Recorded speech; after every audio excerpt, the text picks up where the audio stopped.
The Timeline is a Blue Wire podcast.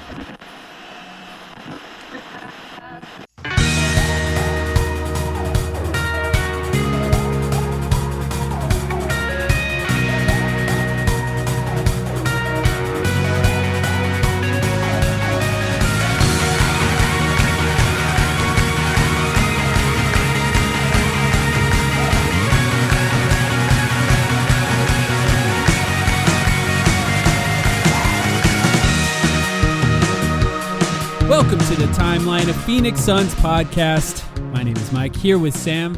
How you doing, Sam? Hello, I am good. Live from the state of New York, which is something that I could say for basically every episode in the existence of this podcast. But this weekend, it feels more fun to say it because the Suns are here too. And they are in between two games between the Knicks and the Nets. The Knicks obviously ending in a win, a season sweep over the New York Knicks, 2-0. And good game last night, I'd say.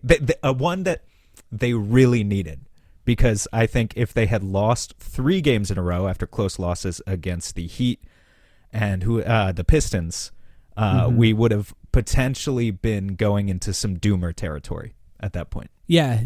Well, it's just a really tough way to start a long road trip that they're on, especially because the first 2 games, the Heat and the Pistons, were very winnable games the Suns could have and probably should have won. They were leading. I say that both. Knowing Devin Booker missed one, and then even in the Heat game, rolled his ankle and, wasn't quite the same afterwards. Although he still played 40 minutes in that game, which is crazy looking back. Like, he probably would have played more had he not rolled his ankle, and they probably would have won. But the Pistons game in particular, I think they could have won if Devin Booker had played.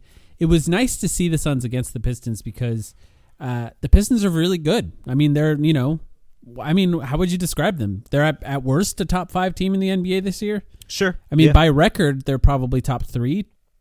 Yeah, they're legit. And, Cade's impact is legit. I think Jalen Duren has been really, really impressive this year with just presenting a physical matchup nightmare, which, I think you could say about him for some time. He's a phenomenal rebounder. But some of the self-creation stuff he's doing this year is impressive. And so, the Pistons are really good. And they were up by 15 in that game, and they lost it? So that hurt.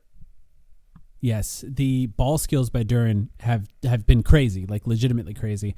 I did think the Suns did a really good job against Cade Cunningham in that game. They just have the different types of guys to throw at him. I will say with Cade, though, like having a relatively poor shooting night with a bunch of assists, they've won a bunch of games like that. That's just kind of how he plays. It's kind of like Devin Booker, which, by the way, I've been making the Cade Cunningham, Devin Booker comparisons for a while now. Cade, of course, is bigger, so the assists come a little easier when you're a tall guy and can make those passes. But, I think the Suns did a good job against him, just finding ways to slow him down, forcing him to tough shots, and he missed a lot of those tough shots. But the Pistons still ended up winning. I think if Booker had played, I really would like to see what the Suns look like, quote unquote, healthy against the Pistons team, although they still have not yet played Jalen Green, which, by the way, this probably feels like the week, right? We're recording this on Sunday. It feels like Jalen Green's going to play basketball this week. We don't know when, but it feels like he might be playing as early as tomorrow, which is against the Brooklyn Nets. That would be really nice to see. I mean, you can just see, even with the win over the Knicks yesterday, that they were able to persevere, and I thought Book had a really great game in spite of the fact that he was battling through obvious ankle pain. Jamari Bouye is still out, and they're hurting for ball handlers. It's high time that we see Jalen Green back. I really hope he's back. If not tomorrow against the Nets, then sometime on this road trip. But I do want to talk about the Knicks game a little bit because, I mean, first of all, that's a good team. In free fall at the moment, we could say they're 2-8 now in their last 10 games, and 2 of those. Brunson did miss, and Brunson missed, and Josh Hart's out, and whatever. Yeah. But like, the Knicks are a team. First, I couldn't stop myself from going to their subreddit and lurking after the game yesterday. Because I'm sorry, I had to. Honestly, being online after a Suns win is fun. Yeah, and I talked about it the last Knicks game. Seeing Ben Stiller mad on the internet made me happy. And it's not like I was going to comment and talk shit or anything. I just wanted to see what they're saying. And I think Schadenfreude. They're down bad when there were a lot of people saying, I mean, you've talked in the past about how Mikal Bridges has like caught the ire of Suns fans, and to a certain extent that's true because of the 4 or 5 first-round picks that they traded for him. Was it 4 or 5? Yeah. You remember? I think it was 5. Yes, it might have been 4. I don't remember. Anyway, Karl Anthony Towns, that's the real target, and deservedly so. And I think that's probably pleasing to your ears as someone who's never particularly liked Karl Anthony Towns. But it's just not a surprise. Going into their post-game thread yesterday, there were a lot of comments like, if Brunson was out and Julius Randle was on the team, those were nights where Julius Randle was gonna step up as the number 1 option. And contrast that with the moments yesterday of Cat, who in theory is absolutely the type of center that kills Mark Williams, kills the Suns, but then of course, the airballed threes in the fourth quarter yesterday and sort of their offense just falling apart at a critical time. And for the Knicks now, like, you look at the Eastern Conference standings, they're a game ahead of the Toronto Raptors. They're 2 games ahead of the Orlando Magic. Like, these are a lot of losses they've stacked on top of each other now, and a top 4 seed in the East is by no means a guarantee for them. Brunson, might be an MVP candidate just because of how much better he makes their offense. Towns, you're talking about the airball threes. Also, his defense is so poor.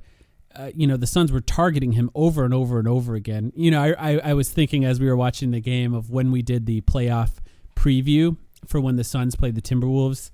I know I'm thinking back to the KD years here, but how we talked about how Grayson Allen, who at the time was essentially, kind of like the power forward because KD was kind of a small forward no matter how you play him, and how he was going to be the key because that's who they were going to hide Karl Anthony Towns on. By the way, I think I looked it up. I think Grayson Allen in the regular season is 10-5 versus Karl Anthony Towns, which I just found kind of funny. That's a very to look that up. That's a very funny one-on-one matchup to look up. yeah, you know me. But in this game they were targeting him over and over again, and he struggles. And if you make the comparison to Julius Randle and Karl Anthony Towns too. Towns obviously has his benefits. It's the 3-point shooting. He's one of the best 3-point shooters in the NBA at his height, maybe the best at his height in the NBA. So you give him that, and he's very good at that. And he's a very physical driver. He can drive downhill, but as far as dribbling goes, that's all he can do. Like he either pump fakes and drives to the rim and just kind of rumbles and stumbles his way to the rim and tries to get to the free throw line and finishes and does a good job of that. But he's not going to create for other people that way. Yeah, and yelps as he does it in very dramatic fashion. At best, he can get a few assists in the post. Julius Randle, on the other hand, what is he averaging? 6 assists? I'll look it up. Randle's pretty good as a passer, and his ball skills are much more of like a driving kick, sort of post-up, mid-post assist guy than Karl Anthony Towns. So, like, if you compare taking Jalen Brunson out of the game and who's going to be better, it's going to be the guy who creates offense for other people every single time. Karl Anthony Towns struggles with that, and if you factor in the defense too, I mean, truthfully, the Suns were losing the lead a little bit in the fourth quarter until they put Towns back in, and then they got the lead back and ended up winning the game. So, Towns didn't even come back in the game until there were like 4 or 5 minutes left. For a second there, I thought that Mike Brown was just going to sit him.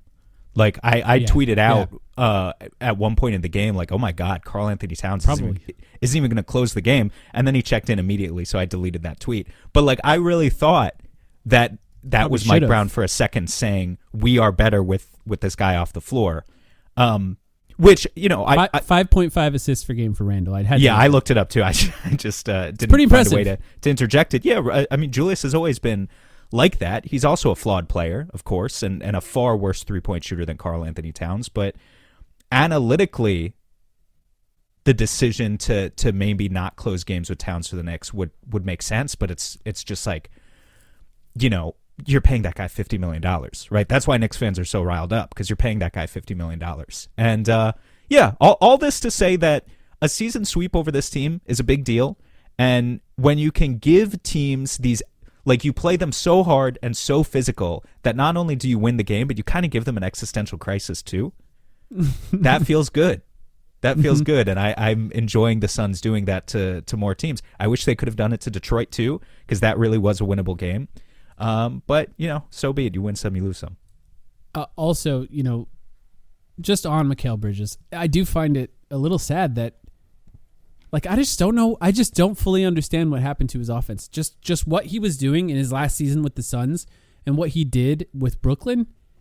He was creating from the mid-range regularly. He was one or two dribble pull-ups, like it wasn't anything overly complicated, but it just kind of feels like all he can do is shoot corner threes right now. And I don't know. It's just weird. I just don't understand what happened when he got to the Knicks. No, he still has the mid-range. I think, he was just forced into a lesser role. Obviously, like Brooklyn was really asking him to step up, and he doesn't have to do that in the same way with the Knicks. And I mean, he's averaging 16 points a game. I think this is just kind of who Mikal is offensively, and we just shouldn't overrate what he is offensively. He's a really good player, and I really like Mikal Bridges. I have a lot of admiration for Mikal Bridges. I'd love to have him back one day, whatever. But like, he's a so offensive creator, and that's fine. That's just what he is. Yeah.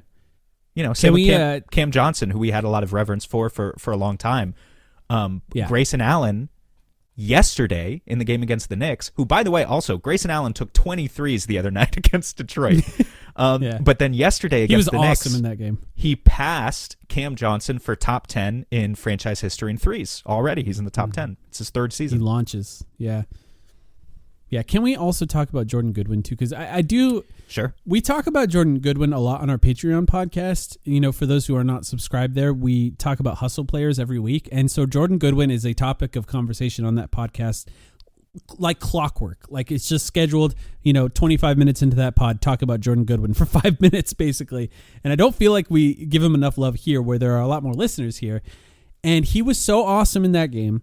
He was plus 18. He was 5 for 6 from the field. He was 3 for 4 from 3. He had 13 points. He only played 20 minutes. And he, like Tyler Kolek, looks like a good NBA player until Jordan Goodwin is guarding him. And then he looks like a guy who should still be in college. Like Jordan Goodwin just completely engulfs him. And this is for 2 games and just makes him overthink everything. He can't dribble. He can't get any space at all on Jordan Goodwin. And he's just been so solid and awesome. And I was hoping Josh Hart played this game because I've been trying to sort of wedge in my comparison between Jordan Goodwin and Josh Hart. They're quite similar at this point. They're so similar. How tall is Josh Hart? 6'4", 6'5"? I mean, they're probably around the same height, right? I think he's got like 2 inches on Jordan Goodwin. But yeah, they're very similar players.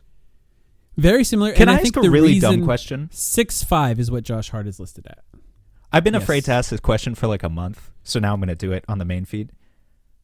Why does the mask isn't his injury a jaw injury?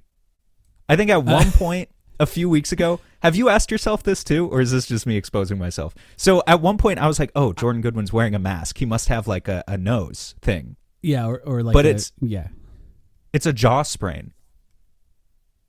How does that work? Why does the mask protect you against a jaw sprain? Maybe it's like players wear the mouth guard not for their teeth but for their head. But like he's opening his mouth during the game. I don't know. I've never seen it. All right, I just have questions there. If there are any doctors who could explain that to me, I don't understand wearing I guess just so you don't get hit in the jaw. Is that it? Right? I don't know. I actually really have no idea. I'm sure there's some sort of connection in your skull that if you get for hit like in the face, 2 weeks, I thought that Jordan Goodwin. For like 2 weeks, I just assumed he had a broken nose because I was seeing the mask, and then I saw online that it was actually a jaw sprain. I was like, "What?" Anyway, speaking of which, Grayson Allen might have a broken nose after that hit. And Oso got hit in the nose yesterday too, dude. Everyone was bleeding from their nose. This is Grayson Allen has been getting his ass kicked this entire season, man. Like it's just every single game, something that looks so painful happens to Grayson Allen, and part of that is just his insistence, which I'm so grateful for, to drive to the rim as much as possible. Mm-hmm. But the other part is he's just a scrappy dude, so he's in there, just like in that OG play where he slammed his face into the back of OG. Well, and of course, it was a foul on Grayson, but like that sucks to foul somebody with your nose. Yeah, sure. I mean, unfortunately for Grayson too. Like I was watching the Knicks stream last night actually with Mike Breen and Clyde Frazier. which is somewhat nostalgic for me too, because like I grew up watching them, with Knicks games Oh, around here. That was Greens, just they're both so good. it's Too. just the local broadcast. Clyde had some really good ones yesterday on the Suns. They're generally respectful when they talk about the other team. There was one kind of disrespectful thing he said. What did he say? He said one thing that really made me laugh, but I don't know if it's the same thing you're thinking of. He said Devin Booker, obviously an elite scorer, but is more famous for the Kardashians. Oh, he did say that. Yeah. Yes, and then Mike Breen said, I don't know if he's over that one. Yeah. Both things incredibly disrespectful. Okay. And as a Suns fan, I'm offended. But if somebody said that about another team I was rooting against, I would be giddy. I would enjoy. Well, I was going to say with Grayson, unfortunately Grayson, like these things happen, and then other commentators just cannot get over the Duke tenure. Like it's been 8 years that Grayson has been in the NBA, and it just follows him everywhere. Everyone has to bring it up as if he's like, constantly kicking guys in the nuts, like Lou Dort style, like Karl Anthony Towns style, apparently. Yeah, like he's this, kung fu marksman or something, and he's just not that guy. He's generally like a really above the belt NBA player now, I feel like. So I do feel bad for Grayson in that instance. The other Walt Clyde Frazier comment yesterday that made me laugh was Oso, who we could talk about. Oso's had a good week, a really good week, I think. He's not just had a good week. He's had a good few months now. Yes, sure. I've found myself questioning, is he the best center on the Suns? Like, that's legitimately. That's absolutely fair. You know what? We're going to get into that later. We're going to have to. The main purpose of this episode. But yeah, at one point he drives the ball, and I think Oso's been doing a good job of like faking the handoff and driving the ball more often. But at one point he drives the ball into Karl Anthony Towns, who, to your point, not a good defender, usually a guy you can punish. I brought this up on a recent podcast. Cat did exactly the thing that I talked about, where Oso drives into him. He's going to go up for like the floater from the chest region. Cat just smacks down on the ball and knocks it out of his hands. And Clyde was like, Oso Agudaro is 6'11", but he's playing like he's 4'11" right now. He needs to bring the ball above his head. And I was like, yes, that is exactly right, because like he continues to do the thing. I understand the flow. Especially because there's no risk in fouling him in that case. Like, of course, because he's going to miss at least one. Yeah. If you've got the little pocket of space 8 feet out and you can take the floater because no one's around you, fine. That's different. That's good. That's a good shot for Oso. I get it. He's built his college career on that. If you're going to take the ball into someone and try and initiate contact, which I'd love for him to do, that's great if he has that idea in his head. But those are NBA defenders. You gotta keep the ball. You gotta keep the ball above your head. Otherwise, there's a reason he tries to dunk it. Yeah, even Karl Anthony Towns is going to steal that and swipe it away. Yeah, there's a reason when he's driving on those drives, he really tries to slam it down. Either way, he's been really great. Anyone else you wanted to single out and talk about? Devin Booker, 12 for 14 from the free throw line. For whatever reason, the lack of free throw shooting that's plagued the league since January has not impacted Devin Booker. I mean, he's driving a lot too, but Dillon Brooks, only 2 for 13, had 5 points, but the Suns still won, which is impressive, I thought. I guess I wanted to make a note there. I think it's possible, and of course it happens right after we talked about Dillon Brooks for All-Star. I think, you could call it a couple bad games. I think it's kind of more than a couple bad games at this point for me. The Dillon Brooks regression to the mean might be here. Do you feel that way? I've considered it. I've considered it. I do think some of these shots were just barely in and out, though. I mean, he takes tough shots, and he's always going to take tough shots. So for me, it was like in November, Dillon Brooks had 59% true shooting. For the level of difficulty of what he's taking and not getting to the free throw line that often, 59% is amazing. December dipped down to 56%. That's a little bit below league average at that point. But again, it's like if you're taking mostly contested turnaround middies and your true shooting is 56%, that's good. January, it's down to 52, which is more in line with the historical Dillon Brooks average. And, good timing if it means Jalen Green's back. It would. If we can switch that efficiency back to the 3-point line, which is what he did last year, that would be really beneficial when somebody else is driving the ball, because I do think that his efficiency from mid-range has been so important for this team, but when somebody else is in the mid-range and somebody else is getting the ball into those spots, he needs to be much more efficient from the three-point line. Mm-hmm. And, it would help to have somebody else who can create those, but the Suns have done a good job creating those all season. And, he needs to switch that. Yeah, I guess I just bring it up. Like, Dylan Brooks is still averaging close to 19 points per game in January. But, of course, on 1 million shots, the efficiency has just not been good. And I never expected him to be this good in the first place. So it's like, for me, it's like, all been gravy so far this season with Dylan Brooks. And I've just been expecting the regression to come at some point. And if this is it, then this is it. That's fine. But that means, to your point, we really need Jalen Green back because we need another source of offense. If you care about coffee and how it's made, check out Alchemy Roast.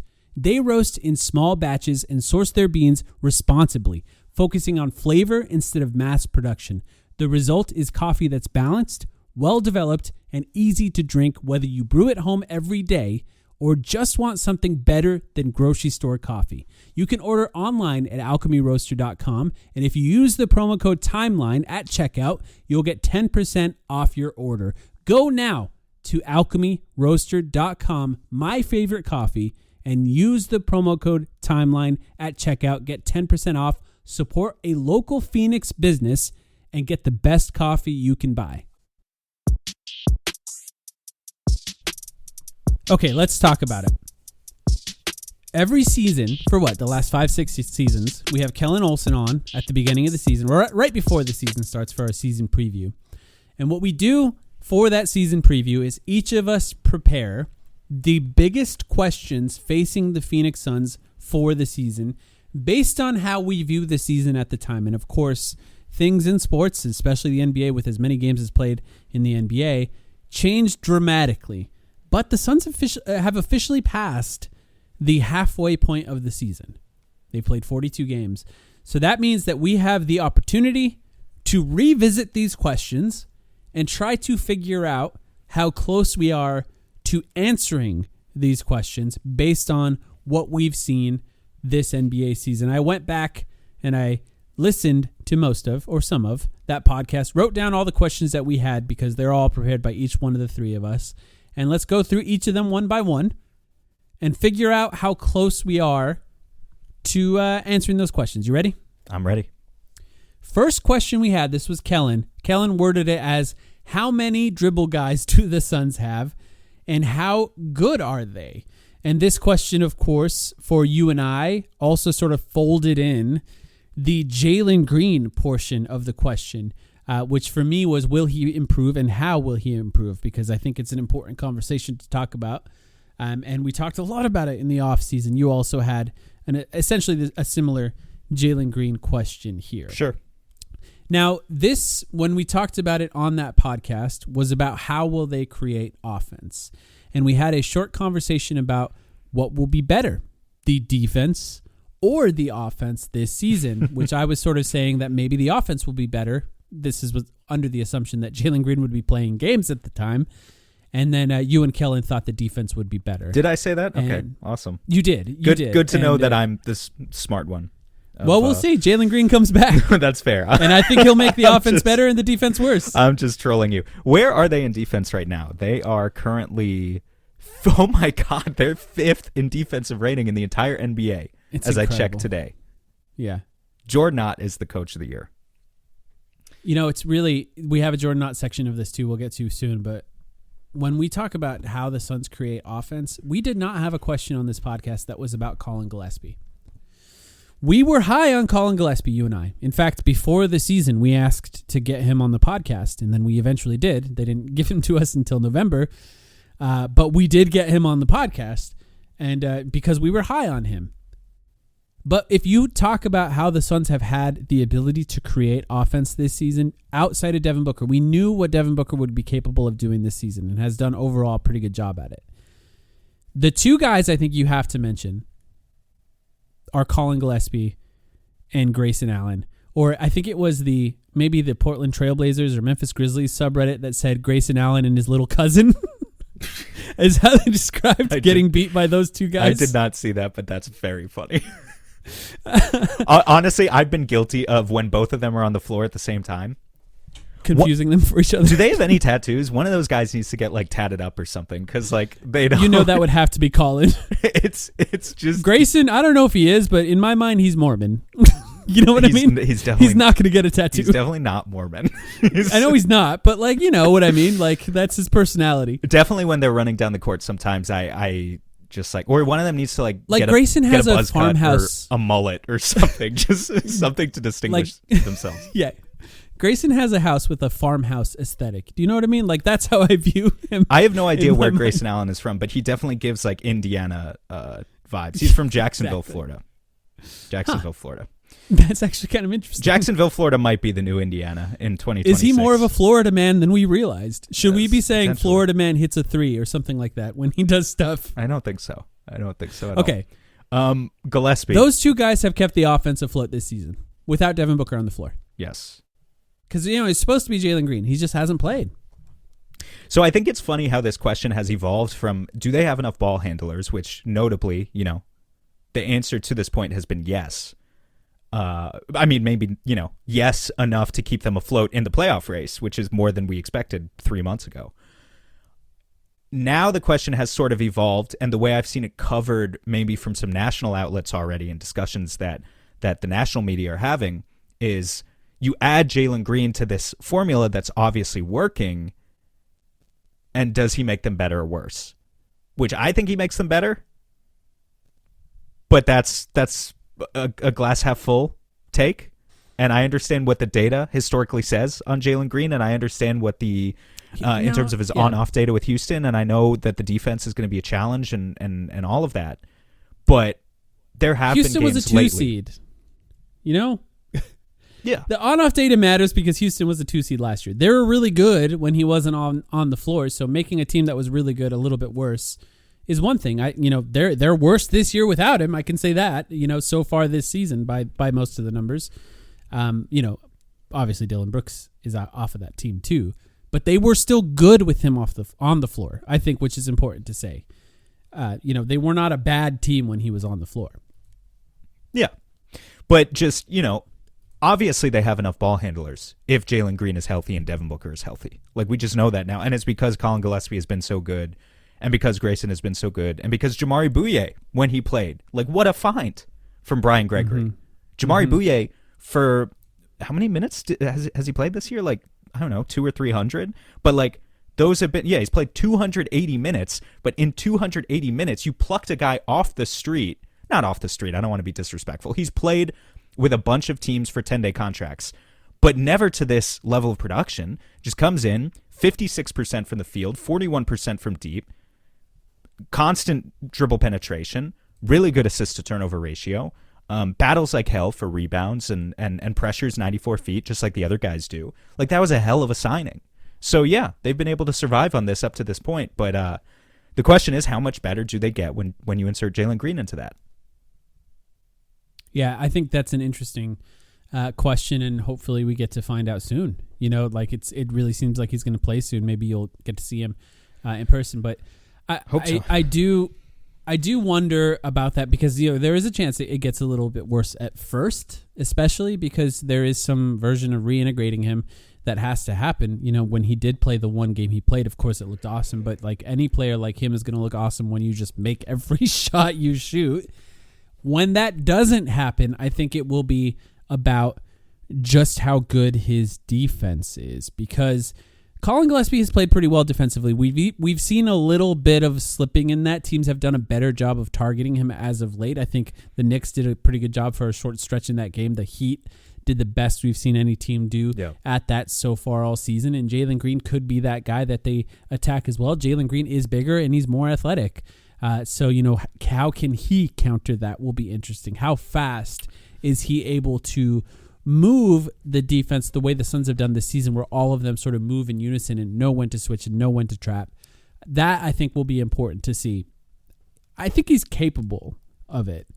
I will say if he didn't do it under Ime, it's tough to expect that he's going to do it here on the Suns, but I wonder, sitting on the sideline, like how much could that impact his ability to understand what the Suns are trying to do defensively.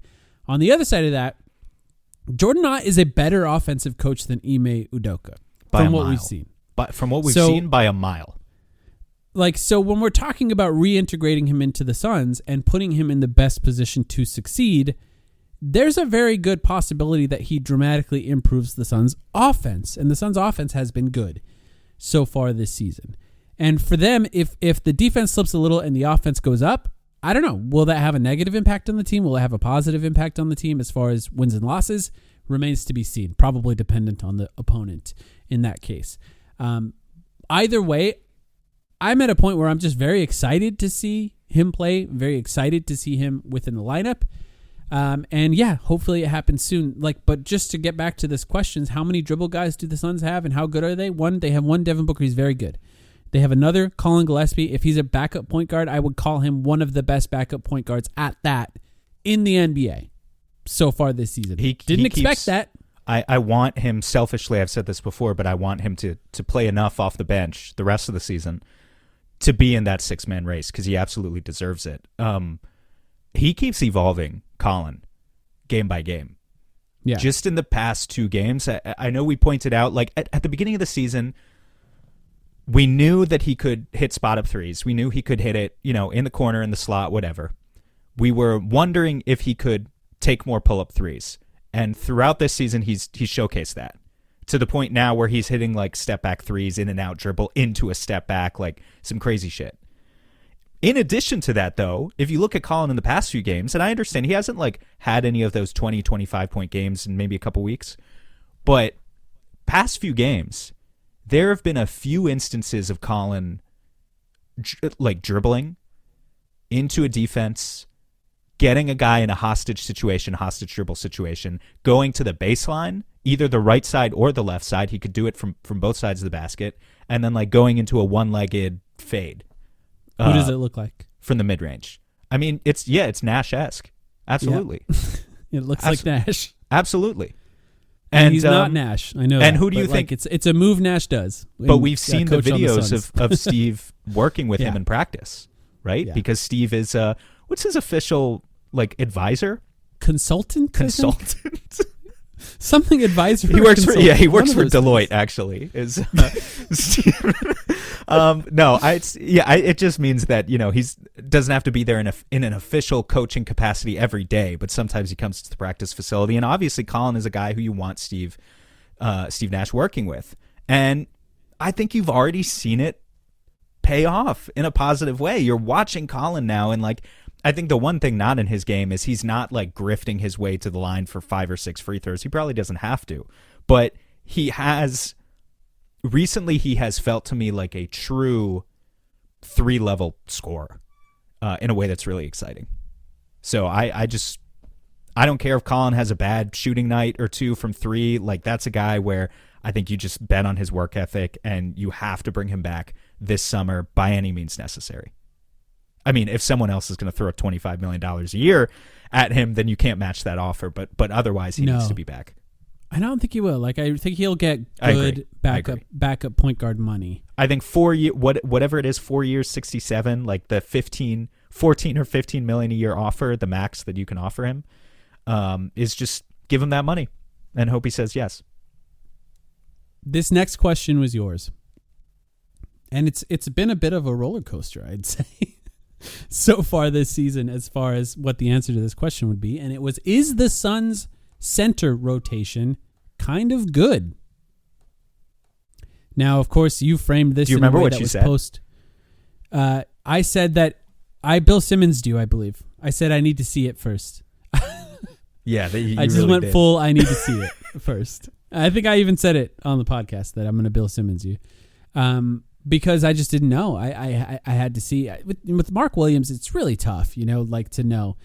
And you were including Nick Richards in this, who had a sensational preseason and just the opposite of that so far this season. And then for Oso Ighodaro, a really poor start to the season, and then a really good play since then. And for Mark Williams, I almost feel like it's the opposite. Really good start to the season, and has shown some of the deficiencies of late, but still pretty good, I think, so far this season, especially for what he's being paid, which of course is nothing because he's still in his rookie contract. I would point to just last night as an example with Mark Williams, where it's like first 3 quarters, Oso blew him out of the water in terms of production. Oso was probably a plus 20 in the first 3 quarters. Mark was a minus 20. But then you go into the fourth quarter, and Ott made the decision to close the game with Mark Williams. And you know what? That was the right interesting. decision. Yeah. He had that massive offensive rebound. Exactly. He had massive offensive rebound, kicked the ball out to Royce O'Neal, who, by the way, Royce is also continues to be awesome lately. Mm-hmm. This is interesting. So what did I say? How did I phrase it? Is the Suns rotation sneaky good? Kind of good? Yeah, pretty much. Yeah, I would say Bill Simmons, me too, in fact. Yeah, that's sneaky good? What's your Mount Rushmore of sneaky good Suns centers? You know? Are they a top 6 or 7 rotation? I would say the answer is yes. Again, I think, but not. They just are. Yeah. Okay, stop with the Bill Simmons references. No more Bill Simmons references the rest of the pod. I would say they are. Certainly not because of Nick Richards, and certainly not because of Kaman Malawach. Yeah, who was included in that conversation too. As long as the other 2 guys are both available to each play their 24 minutes, then yeah, this is the top 5. This is a top 5 defense in the NBA. And you don't do that without having competent defensive play out of your centers. I think Mark Williams, I would describe very much defensively as competent. He wavers, but he's competent. And I think I would describe Oso's defense this year, honestly, as great to borderline elite. It's kind of crazy that I'm saying that, but the numbers reflect it. He had 6 steals in like 24 minutes the other night against Detroit. And he's just been awesome whenever they decide to go to him and switch everything. He's been incredible with his timing. It's really actually kind of insane just how good. Like when he's on the floor, this is for the whole season, which as we know, they've improved dramatically with him lately. When he's on the floor, they have a 105.6 defensive rating. 105.6. The best team in the NBA at defense this season is the Oklahoma City Thunder, who have a 105.4 defensive rating this season. And that is just a mile ahead of the next best team, which is the Detroit Pistons, who are 108.5. So essentially, when Oso Ighodaro is on the floor, they play defense at an Oklahoma City Thunder level defensively so far this season. Now, his defense has been good all season, but they have really found ways to maximize the offense when he's on the floor to be pretty good. It's also, it's not they're better when he's off the floor offensively, but the defense is so good that net rating is at an 8.4 when he's on the court. And like I said it earlier, but there are moments this season where, like we've talked about it, with sometimes there's a game where Oso Ighodaro is the best matchup, and sometimes there's a game where Mark Williams is the best matchup. We've passed sort of a Rubicon now where most of the time when I'm watching, I'm thinking Oso Ighodaro is the best matchup for this team, regardless of the size of the center that they're playing. Now, there are just massive teams where obviously you just need the size that Mark Williams brings, but that is so rare at this point just because of just how good Oso's been. They're playing Kat and Mitchell Robinson on the court at the same time for large stretches. So that's that rookie who's also huge. It's a good example. Yeah, Diawara. Yeah. But yeah, no, I agree with you. I think for the past 6 weeks, Oso has absolutely been better than Mark on the whole. Yet at the same time, you can't discount. I think this is where I think some people go wrong. Is you can't discount the production that either guy has given, and it just falls apart if either one of those 2 guys had missed 20 games up to this point, and you had Nick Richards subbing in for either of them. It all would have fallen apart by now. And so, I agree with that, as we talk about because, like, say what you will about Mark, and he's struggled much more defensively when having to come out up to touch with his perimeter defense.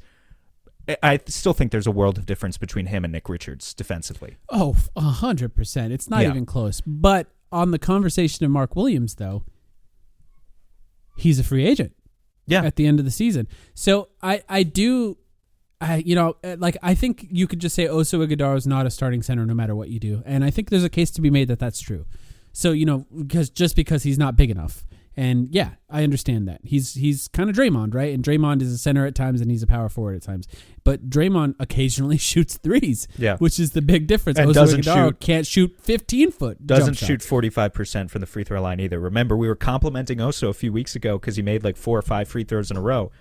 That did not hold. He's back to below 50% on the season.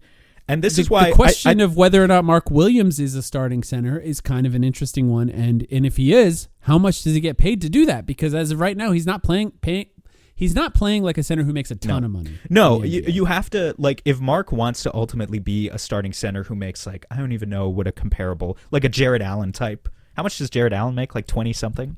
Yeah, probably. I can look it up now.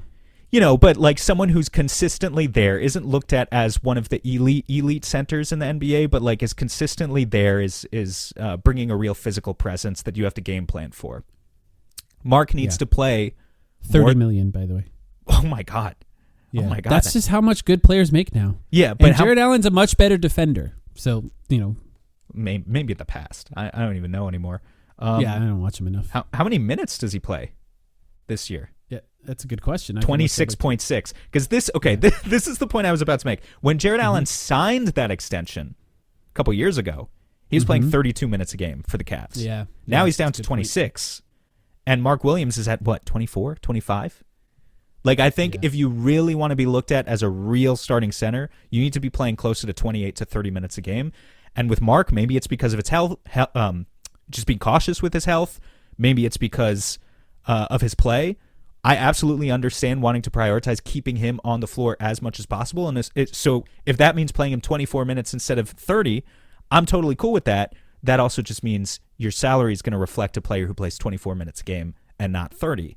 And so right now, when I think about Mark's upcoming extension, I think he's going to get money. But I don't necessarily see it as, if the Suns want to retain him, I don't think they need to make an offer where they're really pushing themselves like heavily back into one of the aprons in order to retain him personally. And if they do need to do that, then I wouldn't feel terrible about walking away from it. I'm not going to like give you an exact number right now because we have to see how the rest of the season plays out. But I just think we have an overall above average center rotation comprised of 2 guys who are very flawed. Both of them are very flawed. Yeah. And yet somehow it's working. And you still kind of hope that next year you can retain them. I mean, Oso will be and here Mark regardless. Williams has a lot of room to still grow too. Like, right, they're both still very young. Yeah. And you kind of hope that next year both guys are a little bit better, and maybe Malawach is way better, and he's able to catch up to their production at some point. Yeah.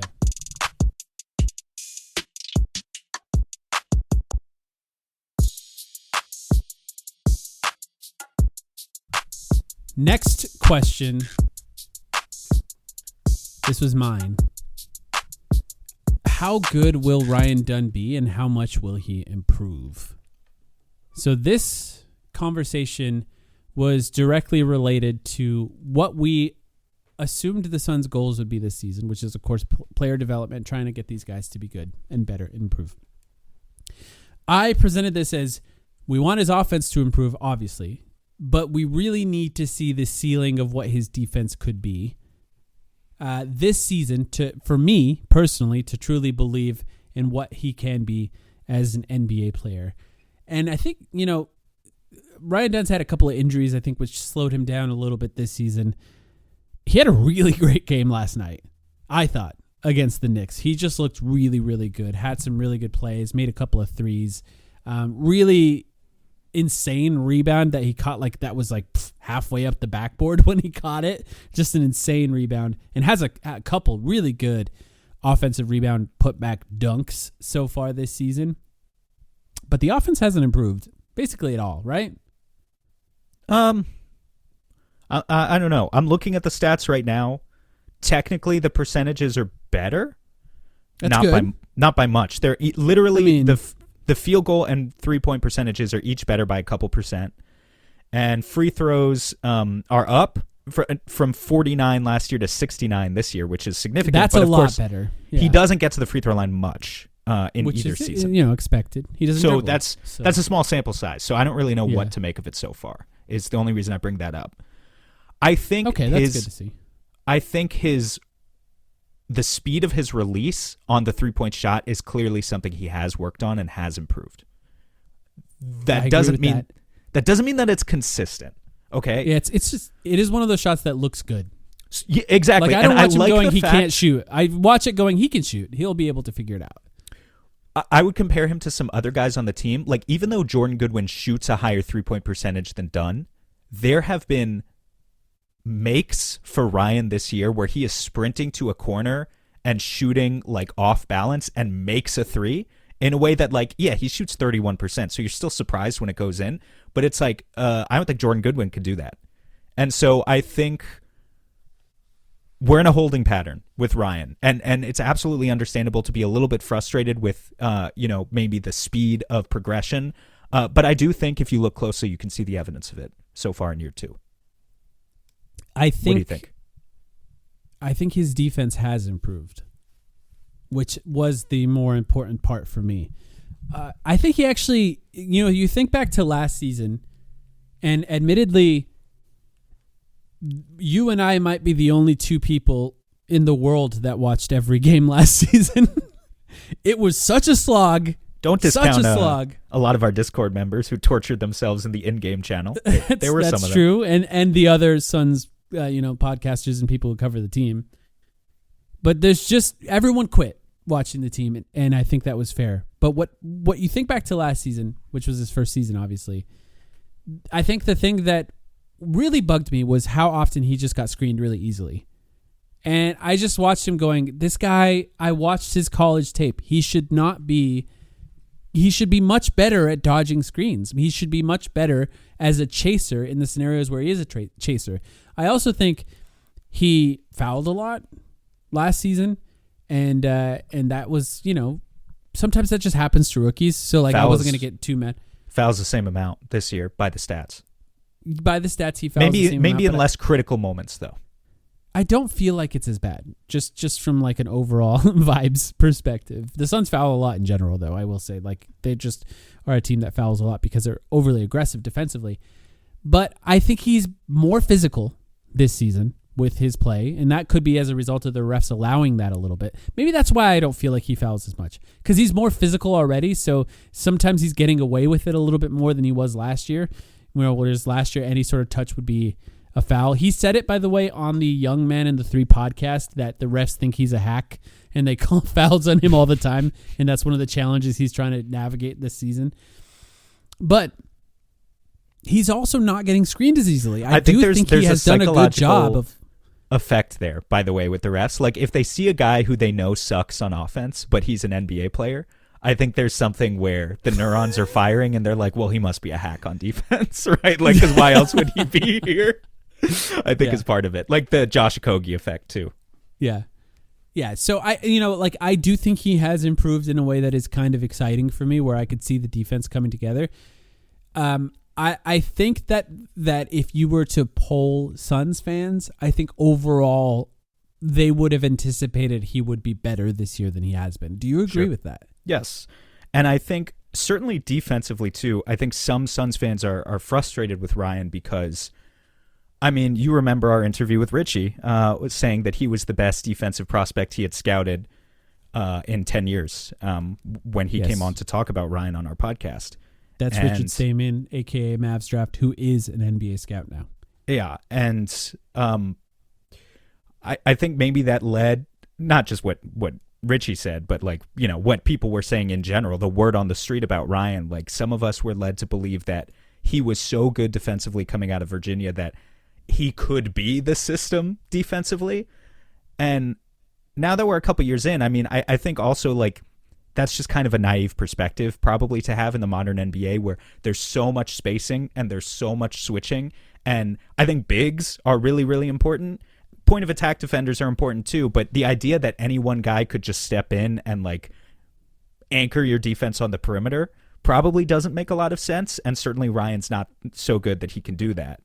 Now that he has better defenders around him who try consistently, which he didn't have last year, I think it's a rising tide that lifts all boats, and he looks better next to it as well. But it's not going to be like, I don't even know. Like when Marcus Smart won Defensive Player of the Year over Mikal Bridges that year. That was stupid. And I said at the time that was stupid. And I was advocating for Mikal to win Defensive Player of the Year that year, but I knew that was stupid too. I was like, they just don't want to give it to a big this year, but realistically, neither of those guys deserve that award. And that's just sort of how it is with perimeter defense. But, who knows? If they want to give it to Jordan Goodwin this year, I wouldn't mind. This is going to be a long episode, by the way. I hope you have time. Because the other thing I got to bring up, it's not even one of the questions, but one of the things Kellen asked us on this podcast is to rank the ceiling of the players on the Suns. Exactly where you're going with this. Yep. And you said Kobe Brea had the highest ceiling of all the young players on the Suns because he gets buckets. Okay, wait, hold on. In my defense, did I say that over Malawach? I think he did. I thought the implication was, I could be totally Maybe wrong. It was outside of Malawach. I thought the implication was we all agreed on Malawach first, and then we were like, who after that? And you guys were saying Rasheer or Oso or Dunn, and I said Kobe Brea. And okay, let's say it still is Malawach, which we're going to have a Malawach conversation later. I would say, but outside of him, it is now Colin Gillespie now, right? Colin's 26, but if that counts, then sure. That's the question, right? Mark Williams is also 23. Jalen Green is 23. But I would say my Gillespie take on Kobe Brea has not definitively been proven wrong, and I think the jury's still out on that one, and ask me again this time next year. But Colin Gillespie, the ceiling is the highest for him now, regardless. I mean, I don't know how much better he can get at his age. Maybe we keep Steve Nash around. Yeah, he could be Steve Nash. Get him to that MVP level in his 30s. I don't know. Jalen Brunson did this too. Like, I'm not saying that that's who he's gonna be. You have to say something insane for this question every time, apparently. I'm not saying that it's gonna happen, but we're I remember this is why you guys were getting pissed off at me when I brought up Kobe Brea, but it was like, we're talking about ceilings. We're not talking about the median outcome that's probably going to happen. We're talking about in the highest of heights, what could happen. And yeah, the reason that Colin has such a high ceiling, if everything worked out for him, and if teams just were not able to abuse him defensively whatsoever, is that his ball skills at this point are really, really, really good. And other guys just don't have that. Out of the guys we're talking about, Oso can't take a jumper. Ryan can barely take a jumper. Rasheer can barely take a jumper. It's like these guys need to learn to shoot before we really talk about ceiling. But I don't know. Kobe Brea gets buckets, man. We'll talk about it next year. This is a Go support the Valley Suns. Oh, I still haven't done that. Exactly. I mean, it's tough. He's not there. He's with the team. It's your fault that he's not blossoming, actually, because you haven't gone to any Valley Suns games. It could be. Yeah. He hasn't been very good on the Valley Suns, by the way. But just saying, this is a Kellen question. How much of the culture, identity, grit, heart thing that the Suns are trying to do, how much will that interfere with them trying to develop young guys? Kellen, by the way, not to call him out for this, had them at 30 wins. So, that's the context for the question for him. Immediately calls him out, but I love it. Well, yeah. It's the context for the question. You and I, he thought they were going to be bad. Callan definitely was the most pessimistic of the three of us, to call him out again. But you and I probably had them at 35 wins, right? Yeah, 35 to 37-ish, I think is where we hoping settled. we were hoping for 35 wins. We did not think they're going to be. They're going to blow us all out of the water. Exactly. We didn't think this was an above 500 team 3 months ago. Yeah, and I think they think they probably will be outside of any injuries. They just seem to be a team that's not going anywhere. But just to really address the question, I would say it's kind of an interesting way to put it, because we're going to talk about Malawach too, because that's the last question we're going to cover here. But he's not playing, and he would play if they were bad, I think. But Ryan Dunn's playing. Rasheer Fleming's getting minutes now. He is. Colin Gillespie, if he counts. He does. He plays. He's developing. Mark Williams obviously was the starter to begin with. Oso Ighodaro plays a lot, and he's really developing. So I would say that it's not quite getting in the way that we anticipated, and they're winning. So, pretty impressive for the Suns to find a way to do both of those things and manage both of those things at once outside of Malawach, though. Yeah, right? would I like that? for Malawach to obviously already be so good at 19 years old that he could play on a winning team right now? Yes. But that's not the case, as we know, and I would rather him be in the current situation where he gets to sit and learn from an actual winning team versus just throwing him out there for 30 minutes on a 20-win team and saying, figure it out. I don't necessarily think that's better for his development. I think that's a bit of a fallacy that we have in the NBA from like the Ryan McDonough era of thinking that you can just tank your way to success. And I don't think it always works like that at all. Yeah, I agree. I think what's impressive for the Suns so far this season is that they have actually developed that identity that they were attempting to develop. A lot of credit goes to everyone involved with that, but like ultimately it's a player first thing, right? You have to have the players that do that. Keeping Jordan Goodwin, really important for this team, as it turns out. Jordan Goodwin on a non-guaranteed contract, clearly going to have that did have that contract guaranteed and is going to stay for the team this season and probably, if they make the playoffs, play an important role in those playoffs. Dylan Brooks exemplifies that. That was I think the guy they targeted, and we talked about it before it happened. Like, we knew that was the guy that they were trying to target because they were trying to develop what they're developing now. Overall, Colin Gillespie exemplifies that. I think he's been really great at that. Oso Ighodaro, I think, exemplifies that. And really, at the top, Devin Booker just wants to win and will do whatever it takes to win. The sort of identity that Devin Booker has developed since the Olympics is the I'll do it identity, right? I'll do whatever it takes to win. If that means playing defense, being a little bit of a role player sometimes, then I'll do it too. And, sometimes we need him to be that star, and sometimes you just want him to throw away that thing and be the star for a little bit. But overall, when you're trying to set the culture of a team, it helps to have a star that's willing to do all that stuff because you want everybody else to do that stuff. So if you're exemplifying that at the top, which I think he's been really good defensively this year overall, maybe his best year of his career defensively, it really helps that he's willing to do that. So, impressive that they've been able to do that, and impressive that they've still been able to find ways to get the guys in. I hope Rasheer Fleming plays well enough to continue getting minutes as this team grows. Yeah, and we'll see, what sort of confidence that gives them at the trade deadline too. I know we're not like forward looking so much to the trade deadline on this episode. We had some of those conversations last week, but it is still coming soon. Yeah. And what their internal decision is going to be, because so far they haven't had any weak links who threaten to break that work ethic. And I think you and I have talked about in the past, like the theory of, can you afford to have one dumb, kind of dumb player? And like, can you afford to take risks on guys who are talented but threaten to hurt that chemistry? Really is a question that I'm sure the Suns are kind of debating over right now in the front office. But I would not at all be surprised if they just stand pat the way things are going. It's a nice segue into the next question, too. Can Matt Ishbia and, to some extent, Devin Booker show patience in this team this season? Now, this was under the assumption they were going to win 35 games. And so that was like, will he trade guys? Will he trade, Dylan Brooks, or I brought it up, Malawach, to try to get somebody who could win now with Devin Booker? Now you could actually kind of make the case for that in some ways. If Malawach is going to take a while, but maybe he won't.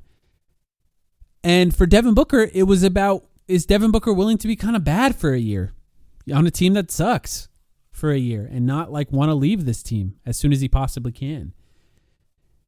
This question is sort of flipped on his head now, because now it's like, can Matt Ishbia show patience? ...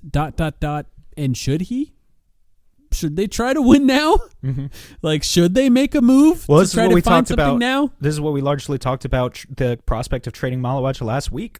Exactly. I still think the answer is no.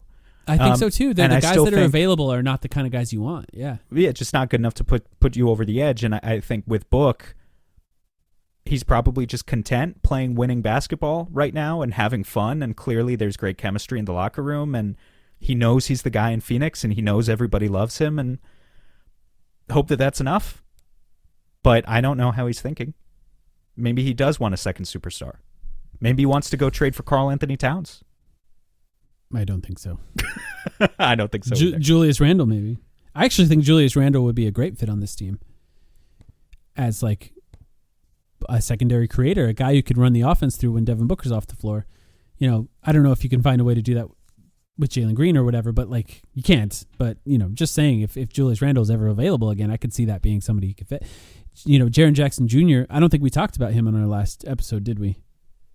No, I guess we did. When we listed a bunch of names of guys, Jaren Jackson Jr., I could see him being a fit. I just, you know, I don't know that I like that one. We can talk about that as we get closer to the trade deadline. Maybe he'll be traded too. I don't think the Suns have the assets either way.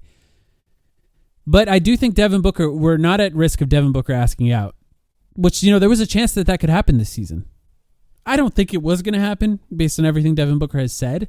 But if this season was an absolute disaster, I don't think anybody would have blamed him. But I don't think it's going to happen now. And that's nice. So the patience thing for Devin Booker, that's, I think, settled. This question is answered. There's enough here that he can believe in this team this year, at least to give him a team that competes. And also, there is a bit of a vision for the future on what this team could potentially be. Maybe they will need more talent. Maybe Jalen Green will fit right in. Maybe they get along really well, and Devin Booker likes playing with Jalen Green. And they just have a dynamic backcourt that can do things that, you know, Devin Booker's never played with a player like that. Maybe it's actually a better fit than we realize. Multiple guys who can kind of move off screens, by the way, while some of the forwards and bigs take on the initiation, right? Like we've seen it all season with Oso. Recently, as Colin grows into himself as a player, I've noticed more and more, and he gets to play with Grayson Allen too sometimes. I've noticed more and more, like, yeah, Oso will initiate plays and they'll have Colin working off of one screen on one side, and then on the weak side of the action, you've got Grayson. But like, even when Oso's not on the floor recently, Jordan Ott will do that with Royce O'Neal too, right? Royce O'Neal was running pick and rolls last night against the Knicks. And so there's just so much playmaking on this team now that I would have to think if you're Devin Booker, that's really exciting to play with. And it doesn't happen just anywhere. Yeah. But he does continue to get trapped a lot, right? That is also true. It's no way around that. Yeah, that's going to happen.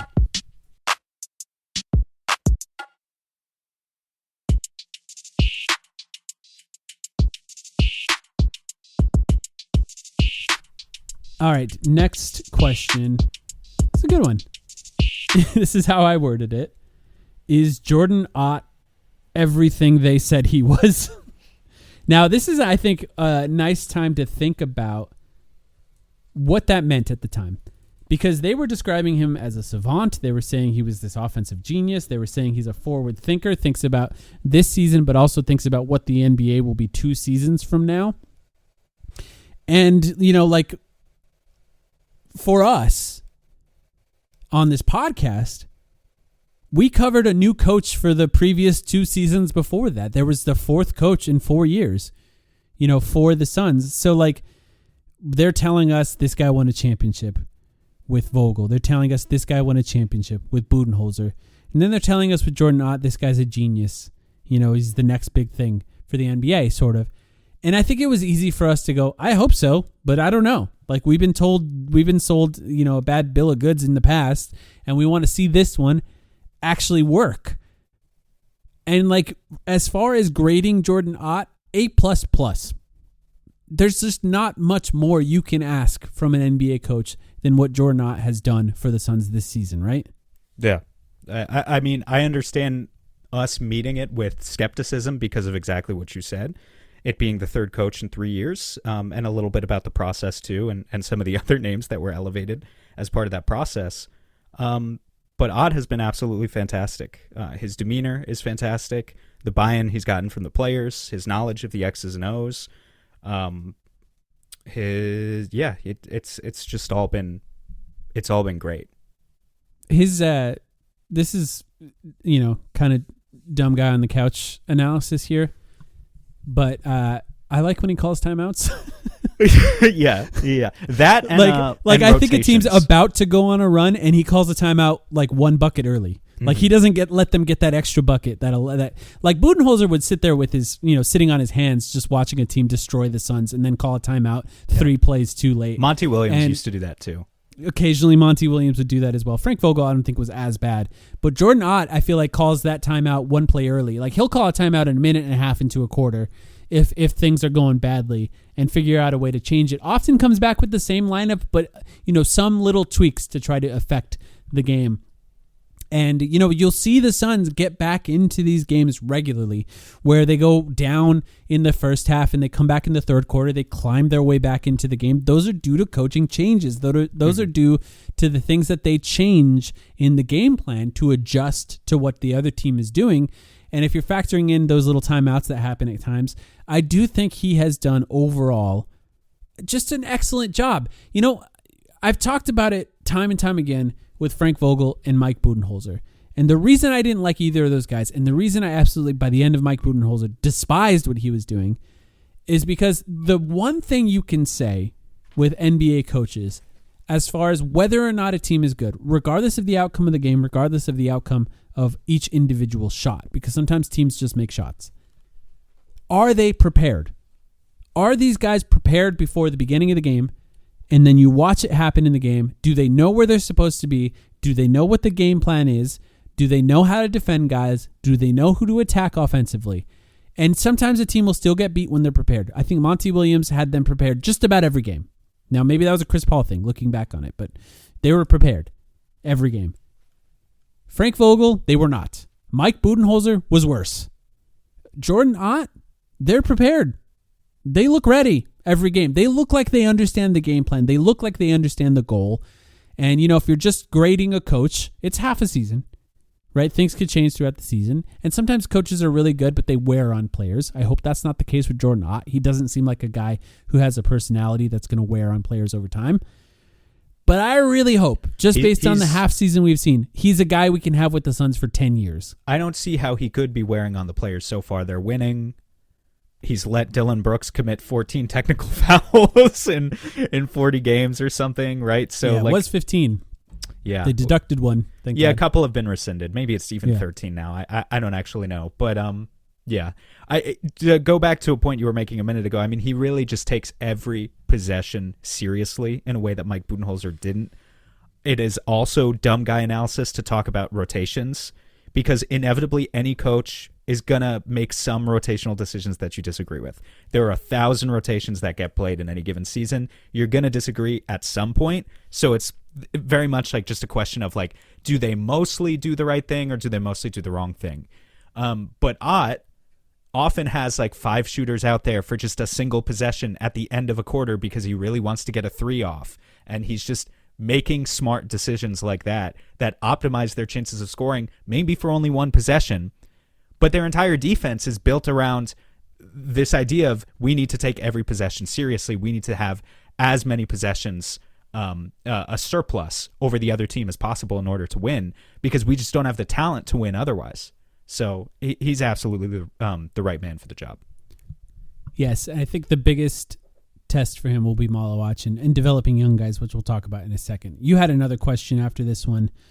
Shout out Jordan Ott. I mean, look, it's sometimes hard to do coaching analysis, but that's kind of all the things we said there is how you do it, and he's good in those things, and the Suns are playing well. Can Devin Booker have fun? I did ask this, yeah. You did, and I think it's a good question actually because you just really didn't know what this team was going to be, and everyone was wrong about them. Like even the ultra optimistic people would probably have said 40 games. And they I don't know, maybe that's what they'll win, but I think it'll be more. I think there's a good chance it'll be more. But what do you think? He looks like he's having fun to me. What about you? It really does look like he's having a blast, man. He gets along really well with Dylan Brooks. It seems like him and Jalen Green have a good relationship too. He has a great relationship with both of those guys. Yeah. Yeah. And I think he has a level of comfort with Royce and Grayson who have been there for multiple years, but also to the point where he's really comfortable with playing with them on the floor and finding them in their spots as shooters. But also some of the stink of having all those guys around last season has just washed off. Like it's all the bad vibes are gone. And I would just echo, he really looks like he's having fun to me. But that's just my perception. Yeah. There's the whole post-game interview thing the Suns have going on this year too, where they're all kind of in their barking and being silly sometimes and, having a good time. But also I think this is where we had one of the conversations about Devin Booker as sort of the sole leader on this team. Now, I think Dillon Brooks is in a leadership role too, maybe more than we had even anticipated. But Booker very clearly is still the guy at the top of the food chain here. Every player looks up to him. When he hit that game winner against OKC, I thought that was a really great moment when they had, that camera they put in as the guys go back to the locker room after the game. Kobe Bryant looked into the camera and said, "I used to watch this on TV." Just referring to Devin Booker hitting game winners. Yeah. And for the young guys, good. Booker has, you described it, is he Unk? Is he going to enjoy being Unk in the locker room? Sure. And, Kobe Bryant being young enough to be like, this was what I used to see. Nigel Hayes Davis has come out with some funny quips throughout the season like that too. And in his case, he's basically Book's age, right? He's newer to the NBA, but they're much closer in age. So I don't know. I think there are enough guys who are Book's age on this team right now that he probably doesn't feel out of place. No, I honestly, I think he is embracing being the guy that is sort of, he's always been like an older guy personality already. Devin Booker never seemed young on the court or in his interviews or anything like that. He always seemed a little older than he was. So I think he's probably embracing that and enjoying it. But overall, I think it was Bartlestein that said it on Media Day. They want to build a team that embodies Devin Booker's approach and personality for the game. And in the way that is also leadership, I think he's done a good job at that so far this season. And I think he is having fun. I think he's having a good time. I think he appreciates what this team is doing. He appreciates how hard they're working. And we talked about it in the patience one. I think we're not at any risk of him trying to leave anytime soon. This is step one of trying to get back into contention, right? He wants to be on a contender, I think. But this is step one, and we'll see how they take step two, and if there is a step three in that, we'll see over the next few years. But this season, if they can continue to play how they are or improve with Jalen Green coming back, it's really difficult to say that this team was anything but a success. And so for him, I think he's having a good time. Anything else on that one? Playoffs are going to be a big challenge regarding this question, both for him and Ott, who we were just talking about, right? Big challenge for Jordan Ott going into the playoffs. And that's where we're going to see them be tested continually. But it's also where Devin Booker probably has the most fun, ultimately. Yeah. In those playoff series. He has played the best in his career. He's just been really good in the playoffs if you look at his career stats. Yeah. Ebbs and flows a little bit, obviously. Much better. Basically a god in the 2023 run where they lost in the second round. A little bit worse in the sweep in 2024 against the Wolves. I would say that's the only series that stands out as like a bad series outside of Dallas, which, mitigating circumstances, but still not the greatest series. All right. Last question about Malawach. How ready is Malawach? Well, turns out not very ready. Yeah, apparently which we expected. To be fair, we expected him to not be ready, but I think he's less ready than we thought. Because I know that you said an over-under in our over-under episode for Malawach at 60 games played or something like that. And I took the over. So I thought there was going to be a point in the season at which he was getting 10 minutes a game as a third stringer or something at least. And clearly that has not happened. Yeah. Are you concerned at all? Yeah. I am. Talked about it last week a little bit. Yeah, we've talked about it. I am concerned. At the same time, I continued to defend the move last week, and I'll stand by that as well, that they needed to swing for the fences for a guy who I think still has a hell of a lot of potential. But of course, yeah, I am concerned at this point that we just haven't seen any of it. How good would the player have to be for you to be willing to trade him this year? And I'm not saying you should. We should. For the record. Giannis. Jaren Jackson Jr. So if you traded for Jaren Jackson Jr., what does he make? You got to give me numbers. No. No? Just in theory. I'm no? just like, no yeah. numbers? Okay. Just so what am I trading? Jalen Green and Malawach? Let's say Jalen Green and Malawach. And maybe, I don't know, Royce O'Neal if you have to. Jaren's had a really bad season. Not really bad, just bad by his standards. He's averaging 19 and 5. I mean, he always averages 5 rebounds, but 19 points a game. That part sucks. Yeah. For Jaren Jackson? He's also a career 35% three-point shooter. That's not as good as I feel like people think he is. Mm-hmm. I would probably say no. Okay. And so I was going to say, if you said yes to that, I was going to ask Michael Porter Jr., which we've already said we wouldn't trade for him necessarily. But I assumed there would be some sort of line between those two players. As, you know, Jaren Jackson Jr. theoretically could fit, I think, what the Suns are trying to do culturally, and Michael Porter Jr. maybe not. I think I agree with you right now. I'd like to see it, but there's a chance that if we see it more, the trade value goes down. And that's the tough part, I think, in this conversation with talking about whether or not we trade him. But I'd like to see it too. There's a chance where Malawach is a complete bust, but Kobe Bryant comes to save us. And I'll leave y'all with that little tidbit here. Yeah. Before we sign off. A long one. I think some of these questions are answered. Some of these questions still remain to be seen. You know, Jalen Green obviously being a big one. So we'll see how the rest of the season goes. Still another week on this road trip, Sam. So we'll see. They'll be back next weekend against Miami. I think I might go to that game too, actually. We'll see how that goes. But we're going to continue to cover as this road trip rolls. If you want to hear our Patreon podcast, patreon.com/The Timeline. Extra podcast every week, $6 a month, or $3 a month if you just want to join our Discord, or $10 a month if you just want to give us some extra money. So thank you, everyone, for listening. We appreciate all of you. Yeah, an extra long one for you this week. Back soon.